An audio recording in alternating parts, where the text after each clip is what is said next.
البيان رقم 2 من المجلس الأعلى للقوات المسلحة نظرا للتطورات المتلاحقة للأحداث الجارية والتي يتحدد فيها مصير البلاد، وفي إطار المتابعة المستمرة للأحداث الداخلية والخارجية، وما تقرر من تفويض للسيد نائب رئيس الجمهورية من اختصاصات، وإيمانا من مسؤوليتنا الوطنية بالحفظ لاستقرار الوطن وسلامته، قرر المجلس: أولا، ضمان تنفيذ الإجراءات الآتية: ألف، إنهاء حالة الطوارئ فور انتهاء الظروف الحالية.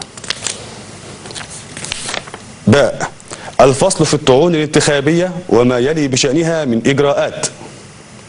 جيم، إجراء التعديلات التشريعية اللازمة. دال، إجراء انتخابات رئاسية حرة ونزيهة في ضوء ما تقرر من تعديلات دستورية.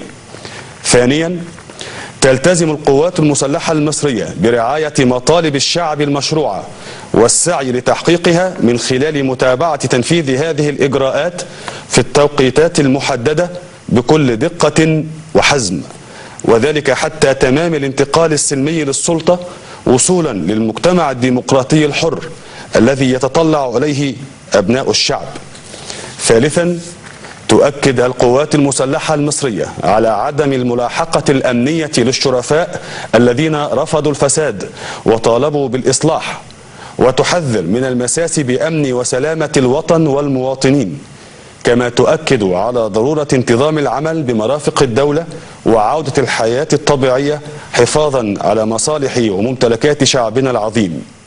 حمى الله الوطن والمواطنين.